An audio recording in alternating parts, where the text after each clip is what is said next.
Good afternoon. Kevin Martin here, your UT admissions guide, here to discuss the new SAA topic required for all first-time freshman applicants to UT Austin and to apply Texas universities.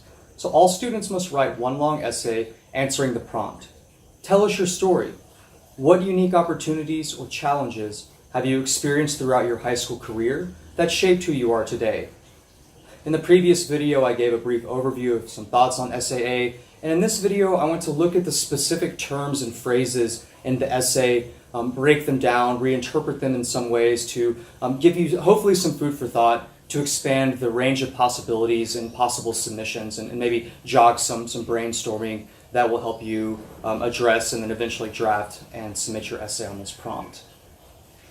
So I think there's 4 key terms. The first one is your story. The second is unique opportunities. There's challenges, and also high school career.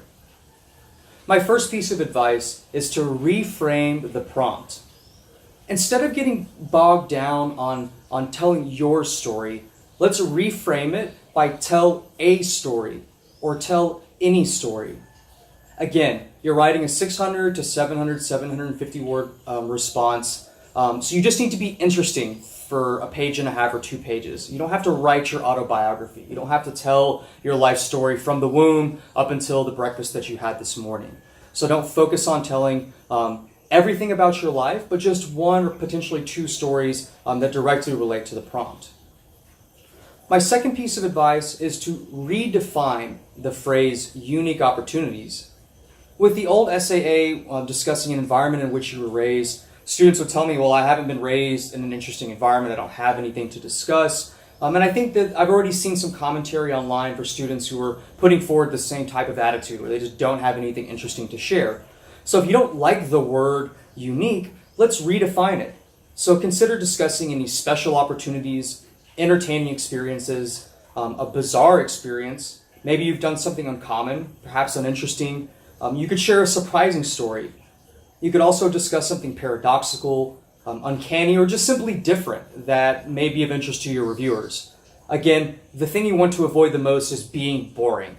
Reviewers are reading dozens, if not hundreds, of applications each day, and definitely throughout the weeks and months in November and December. And so choose just 1 or 2 themes and share one possible story that will tie into something related to your character traits or a part of your identity that you want to put forward. My third piece of advice is to not stumble over challenges. So firstly, you're not at all required to discuss a challenge at all. So it's perfectly adequate to discuss opportunities, a couple amazing things that you've done. You don't have to tell a sob story. And in fact, when I see this type of language being used online, it's really frustrating because I've worked with clients, for example, who've had experienced tremendous amounts of hardship, obstacles, adversity, perhaps trauma, the loss of a loved one. And so if you do have a challenge that you want to share, by all means, you should share it. Don't be afraid to be open and honest. And if you feel that there is something critical that your reviewer needs to know, you cannot assume that your reviewer can read your mind. They're reading, for 8 to 10 to 12 minutes about your application. And if there's nothing obvious in a recommendation letter or something on your transcript or on your resume, your reviewer just cannot know that there's something going on.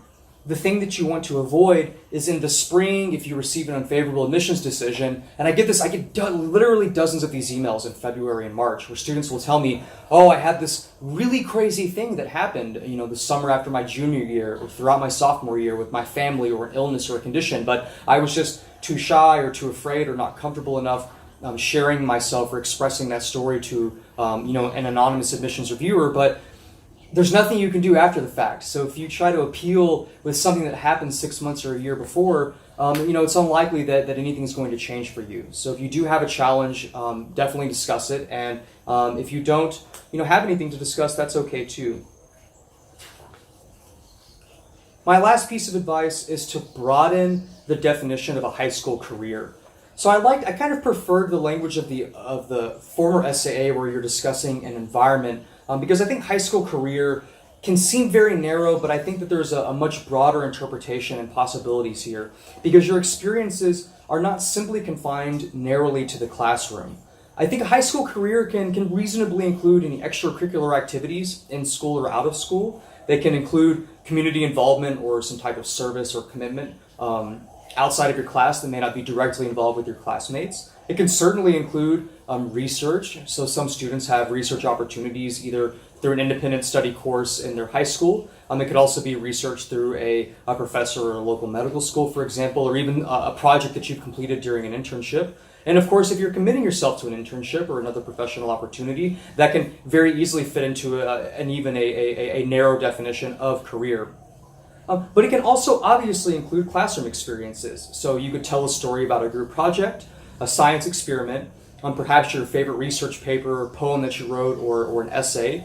You could also discuss an influential teacher. So a big part of the students, certainly of my high school journey, was one or two teachers along the way who maybe gave me the benefit of the doubt or had the saw something in me that maybe another teacher didn't. And obviously you could discuss your favorite class.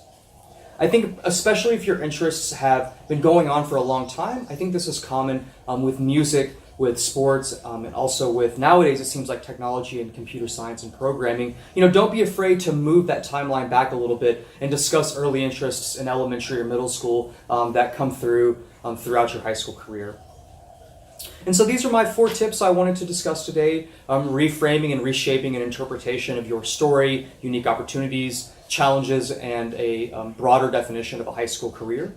If you like this video, please subscribe to my YouTube channel. I'll release another video about SAA and also future videos on the new short answer topics. I will also release some admissions review modules where I take these new essay topics, use real student applications, and then literally recreate the application and read it as if I'm an admissions reviewer reviewing that file. So if you like this kind of content, please subscribe. I also encourage you to pick up the new edition of my book, Your Ticket to the 40 Acres, which you can find on Amazon. You can subscribe to my mailing list, like my Facebook page, and you can also complete my questionnaire where I can give you a free admissions consultation and discuss what I may be able to do to help in terms of helping you tell your best story and maximizing your admissions chances.